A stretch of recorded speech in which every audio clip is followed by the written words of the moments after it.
Sarah Reeves stood at the entrance of the Galactic Defense Academy's towering crystal spire, trying not to feel intimidated by the stream of alien species flowing past her. The acceptance letter in her pocket felt heavier than it should, much like the enhanced gravity of New Terra had felt when she first left Earth. She was only the third human ever admitted to the Academy, and based on the whispers and stares, no one was going to let her forget it. A meridian floated past, its crystalline body refracting the light of 3 suns into dazzling patterns. Behind it, a pair of Valerians with their quantum-shifted bodies phased partially through the walls to avoid the crowd. Sarah adjusted her standard-issue environmental suit and stepped forward, only to collide with what felt like a wall of living metal. "Watch your step, soft flesh," rumbled the Taxosian cadet she bumped into. Its chrome-plated exoskeleton gleamed as it towered over her. "Wouldn't want you to bruise your, what do you call it? Epidermis." "Sorry about that," Sarah replied, keeping her voice steady. Still getting used to the artificial gravity calibration.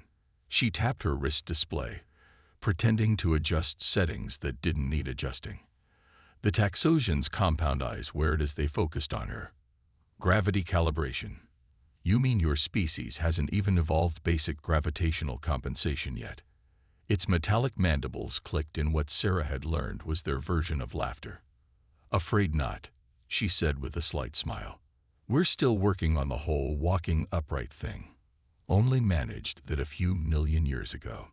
A small crowd had gathered now, various species of cadets watching the exchange with what Sarah recognized as the universal expression of anticipated entertainment. A synaptic collective, its neural network visible through translucent skin, floated closer. "Fascinating," it hummed.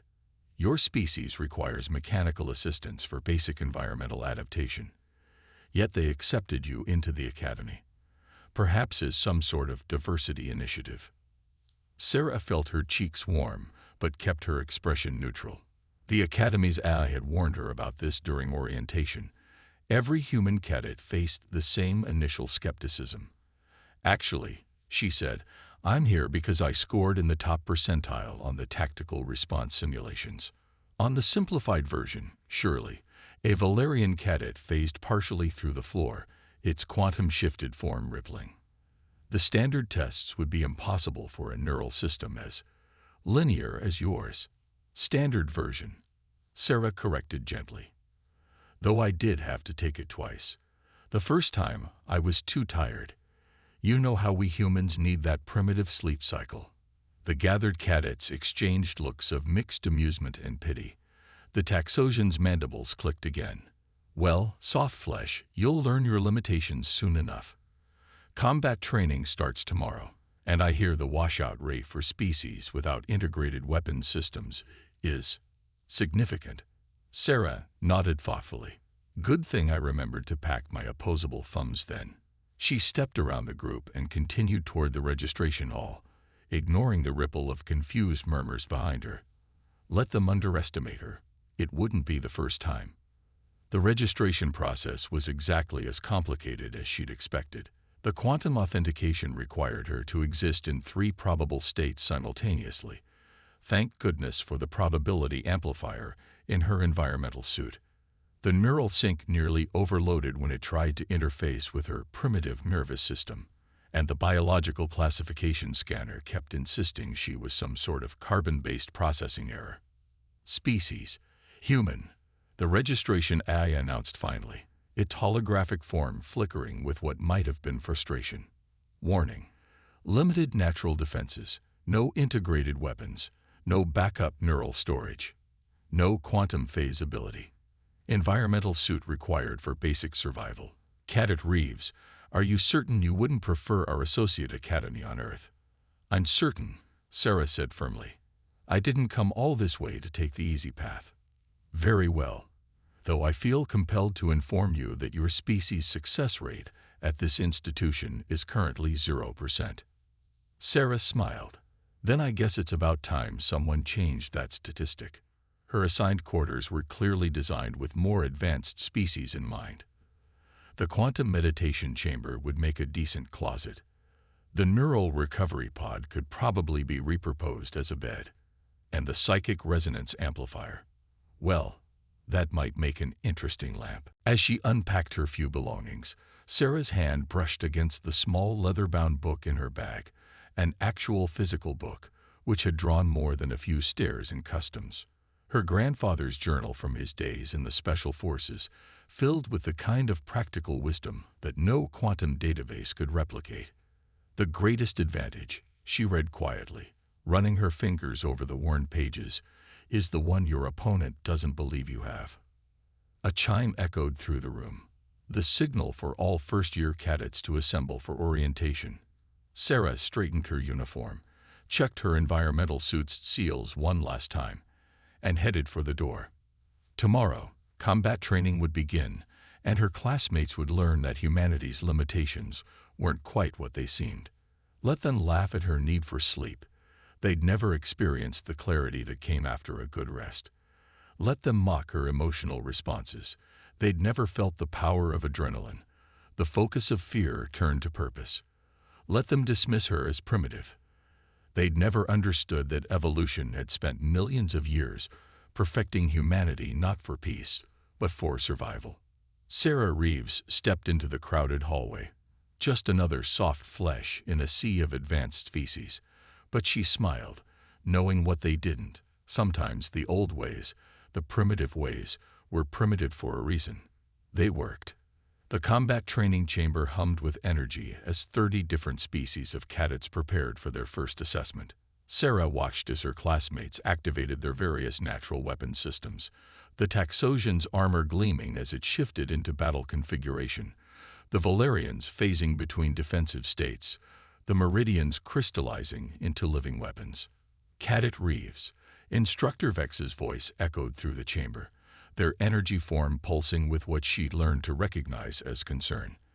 Are you certain you wish to participate? The medical bay is fully equipped to handle your species. Fragility.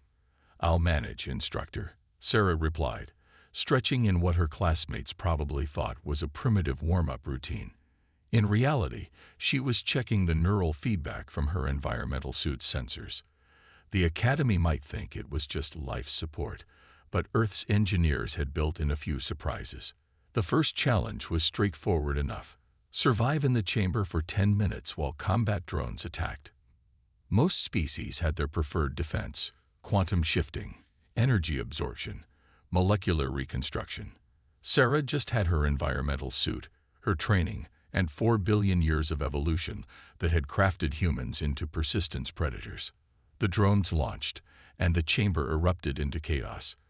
The Taxosian cadet, Crix, immediately engaged 3 drones head-on, his metallic exoskeleton deflecting their energy bolts. The Synaptic Collective created a neural disruption field that scrambled 2 more. All around her, advanced species demonstrated their superior evolutionary adaptations. Sarah ran. Typical human response. Someone sneered. Flight over fight. But Sarah wasn't fleeing.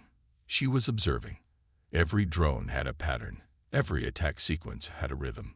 While her classmates focused on overwhelming force or impenetrable defense, she watched.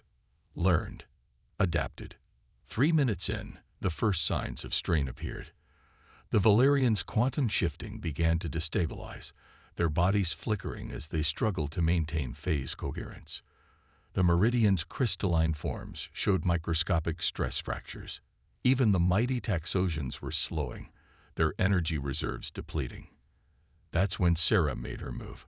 She'd noticed that the drone's targeting systems had a slight delay when tracking multiple rapid position changes, something her classmates' more direct combat styles hadn't revealed. Using the chamber's varying gravity fields, she began a complex series of movements that looked random, but followed a precise pattern she'd calculated. Remarkable. The Synaptic Collective hummed as 2 drones crashed into each other trying to track her. The human is using inefficient movement to create an efficiency advantage. Sarah didn't respond, too focused on her next sequence. The environmental suit's sensors fed her constant data about drone positions, attack vectors, and energy signatures. But it was her human brain, that supposedly primitive neural network that synthesized it all into intuitive action. 7 minutes in, half the class had been eliminated. The remaining cadets were showing significant signs of system strain. But Sarah kept moving. Her endurance-optimized musculature and efficient oxygen utilization, products of evolution that her classmates dismissed as primitive, allowing her to maintain her pace. "How does the soft flesh still going?" Crix demanded, his exoskeleton now showing visible stress marks. "She has no defensive capabilities." "Incorrect." Instructor Vex's energy form pulsed thoughtfully. "She is demonstrating what humans call tactical mobility, a fascinating compensatory adaptation." 9 minutes. The chamber's difficulty increased exponentially. The remaining drones coordinated their attacks with artificial intelligence that approached sentience. The Meridian cadet shattered under a concentrated energy burst. The last Valerian's quantum field collapsed. Sarah felt her muscles burning, her lungs working hard against the thinning atmosphere. But her mind remained clear. Another primitive trait, the ability to think through pain, to push past physical limitations when survival required it. 30 seconds remaining. The chamber AI announced. That's when everything went wrong. A drone malfunction sent a surge of unregulated energy toward the exhausted Taxosian. Crix's depleted exoskeleton couldn't raise its defensive fields in time. Without thinking, Sarah launched herself into a trajectory she'd been unconsciously calculating since the exercise began. The surge missed them both by millimeters, Sarah's push having moved Crix just enough. They landed hard, her environmental suit absorbing most of the impact. The chamber powered down, signaling the end of the assessment. Cadet Reeves, Instructor Vex approached, their energy form shifting through colors she'd never seen before. "You were the only participant to complete the exercise without a single direct hit. Yet you also risked elimination to assist another cadet. Explain this contradictory behavior." Sarah got to her feet, helping a stunned Crix up as well. "With respect, Instructor, there was no contradiction. Humans don't just survive. We help others survive. It's how we became a spacefaring species in the first place. But your tactical advantage," the Synaptic Collective began, "was never about just me surviving." Sarah finished. "Humanity's greatest strength isn't our endurance, or our adaptability, or even our pattern recognition. It's our understanding that true survival means ensuring everyone makes it through." The chamber was quiet for a moment. Then Crix's mandibles clicked, not in mockery this time, but in something that might have been respect. "Perhaps," the Taxosian said slowly, "there are different kinds of strength." Sarah smiled, even as her muscles trembled from exertion. "There are different kinds of everything, Crix. That's another human trait. We're really good at questioning assumptions, even our own." As the cadets filed out for medical evaluation, Sarah felt the weight of changing perceptions. She hadn't just survived. She'd demonstrated that humanity's supposed weaknesses were strengths in disguise. But she knew this was just the beginning. Somewhere in her quarters, her grandfather's journal held a warning about early victories. The hardest part isn't proving them wrong. It's living up to their new expectations. Tomorrow would bring new challenges, new assumptions to overturn. But for now, Sarah had something even her most advanced classmates envied: the simple human pleasure of knowing she'd earned her rest. 3 months into the academic year, the first cadet vanished. The Meridian students simply didn't appear for morning tactical training. A search of their quarters revealed nothing except their crystalline interface module, the equivalent of a human brain, shattered into dust. Sarah stared at the incident report on her neural display, something nagging at the edges of her consciousness. Her primitive human brain was trying to tell her something, that gut feeling her instructors kept dismissing as an evolutionary holdover. "Another unfortunate random incident," declared Dean Axios, their quantum consciousness rippling through the assembly hall. "The stress of advanced training can cause unexpected reactions in some species." But Sarah had learned to trust her instincts. This wasn't the first odd occurrence at the academy.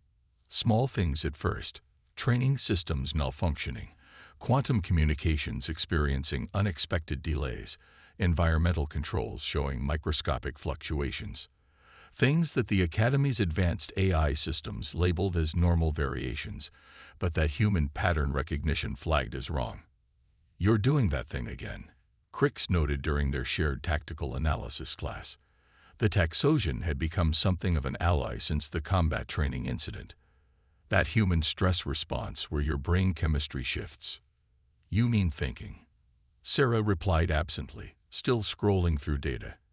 "Yeah, we do that sometimes. The Academy's quantum processors have analyzed all variables. They found no correlation between recent events." Sarah looked up from her display. "That's what bothers me.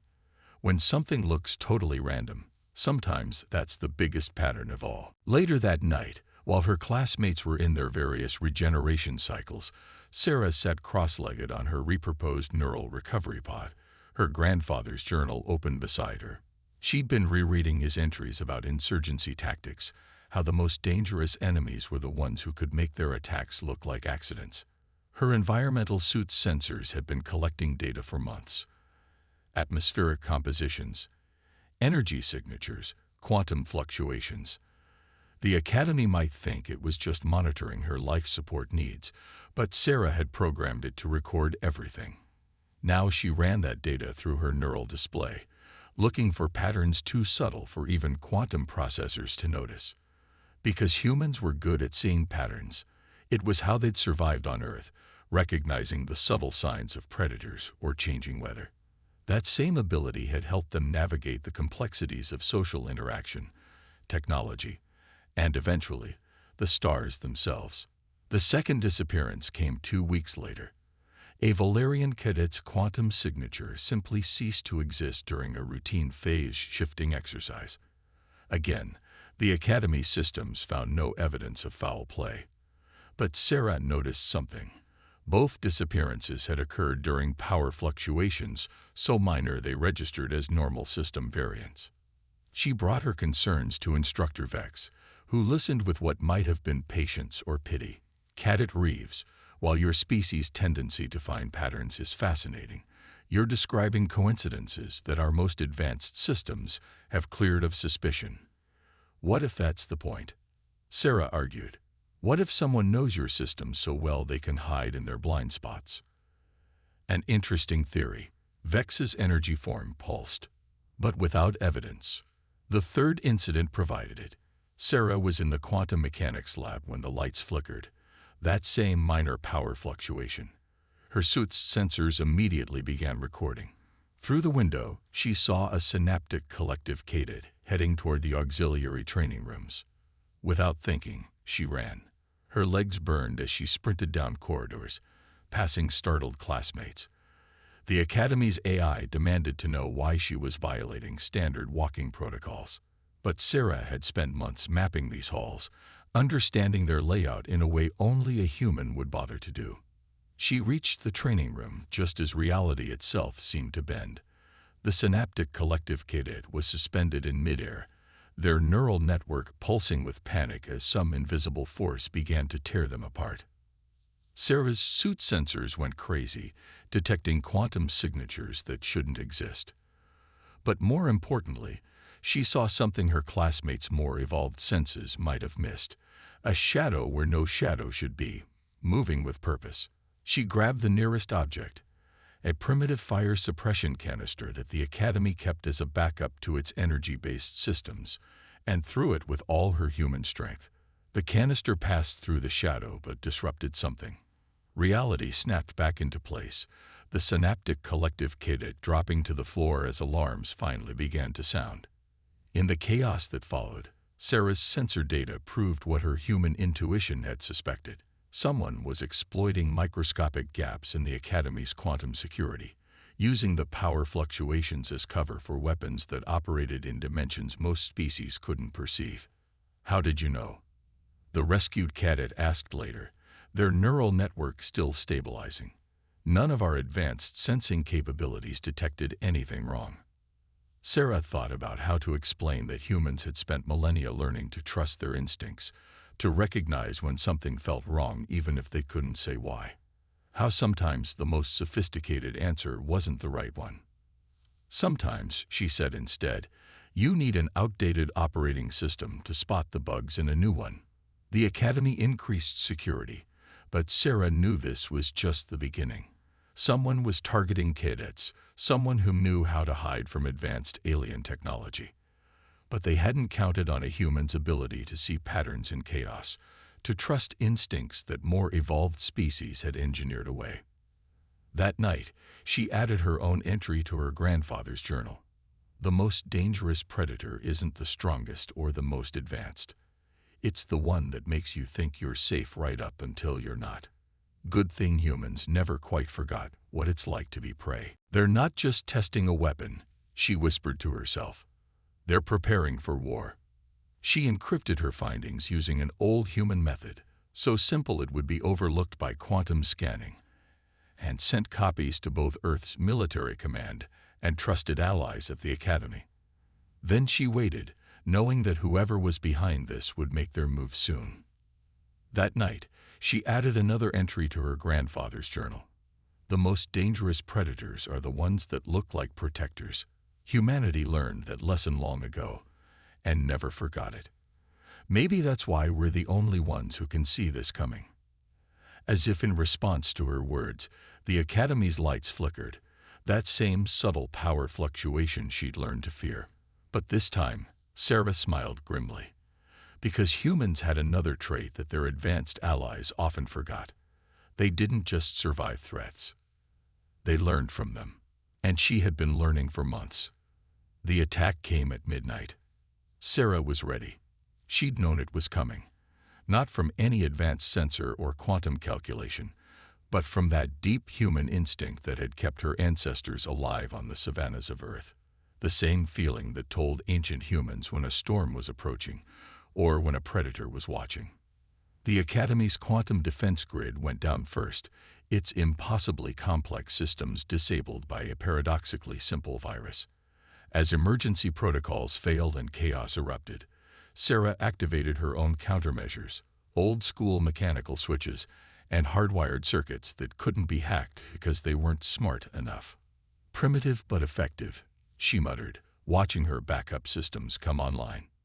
Through her suit's sensors, she watched the familiar pattern of power fluctuations sweep through the Academy.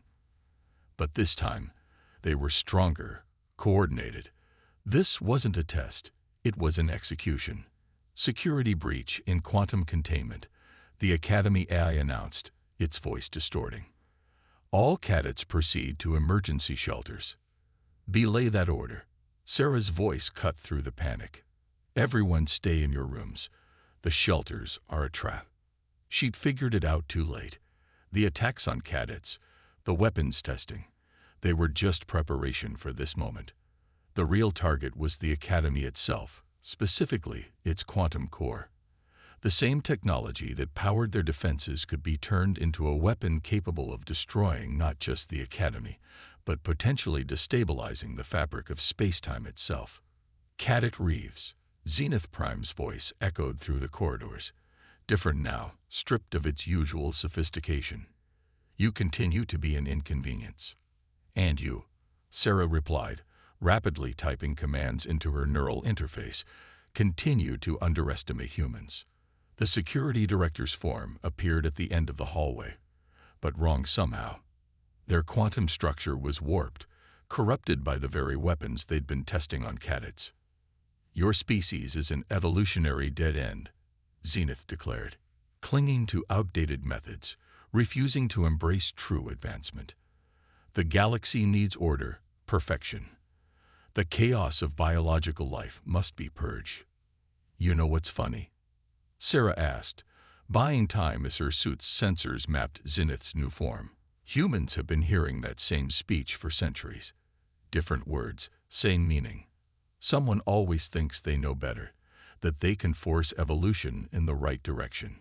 Because it's true, Zenith's form began to spread, consuming the space around them. Look at you. No quantum integration, no genetic enhancement, no cybernetic optimization. Just flesh and blood, And those primitive instincts you're so proud of. Sarah smiled. Exactly. She triggered her backup systems. Throughout the academy, ancient human technology, simple electrical circuits, mechanical relays, and analog devices, began interfacing with the quantum grid, not trying to control it, but disrupting it in ways that Zenith's perfect, optimized systems couldn't predict or counter. What are you doing? Zenith's form flickered. These systems are too primitive to affect quantum technology. That's what everyone always thinks, Sarah replied, remembering her grandfather's words about the arrogance of advanced civilizations. But sometimes primitive is exactly what you need. Around them, reality itself seemed to shudder as Zenith's quantum weapons collided with Sarah's improvised countermeasures. The security director had expected to face advanced defenses, quantum shields, neural barriers, energy fields. Instead, they were being fought with technology so basic it was practically invisible to their enhanced senses. But Sarah wasn't done. As Zenith struggled against her disruption systems, she implemented the second part of her plan. Throughout the academy, cadets of all species began executing emergency protocols she'd developed. Not complex battle strategies, but simple, coordinated actions that even quantum weapons couldn't stop. The Taxosians used their crystalline forms to reflect and scatter quantum energies. Valerians phase-shifted in patterns that created interference waves. The Synaptic Collective generated neural static that confused targeting systems. Each species contributing not their most advanced abilities, but their most basic ones. Impossible. Zenith's form began to destabilize. Our calculations were perfect. Our systems are perfect. That's the problem, Sarah said, advancing. You engineered away the very things that make life adapt and survive. You forgot that imperfection is what drives evolution. The quantum core began to stabilize as Sarah's makeshift systems took control. Zenith's form collapsed in on itself, their perfect quantum structure unable to maintain coherence against such unpredictable, primitive opposition. In the aftermath, as Academy officials contained what remained of Zenith and their conspirators, Sarah found herself surrounded by her fellow cadets. Species that had once mocked her now looked at her with new understanding. How did you know it would work? The Synaptic Collective asked. Using primitive technology against quantum weapons defied all logical analysis. Sarah thought about humanity's long history, about how they'd survived ice ages and predators, and their own worst impulses, about how they'd reached the stars not through perfect evolution, but through messy, determined, imperfect progress. Because that's what humans do, she said finally. We don't try to be perfect. We just try to be better. And sometimes, that's enough. Later, in her quarters, she made the final entry in her grandfather's journal. They called us primitive because we sleep, because we feel, because we bleed. They forgot that these things aren't weaknesses, they're reminders. Reminders that life isn't about being perfect. It's about adapting, about learning, about getting up every time you fall. Maybe that's humanity's real gift to the galaxy. Not our technology or our strength, but our stubborn refusal to stop trying to be better, even when the odds seem impossible. The Academy changed after that night. New courses were added, studying not just advanced technology, but the basic principles that made it work. Cadets learned not just how to use their species' strengths, but how to understand their supposed weaknesses. And in the quantum archives, a new theorem was added to the Galactic database, the Reeves principle. Sometimes the most effective solution is not the most advanced one. Sarah smiled when she heard that. It wasn't quite right. The principle wasn't about technology at all. It was about remembering that progress doesn't always mean leaving the old ways behind. Sometimes it means understanding why they worked in the first place. After all, humans had taught the galaxy that lesson before, and they would probably have to teach it again. But that was okay. Teaching others how to survive against impossible odds. That was just another human specialty.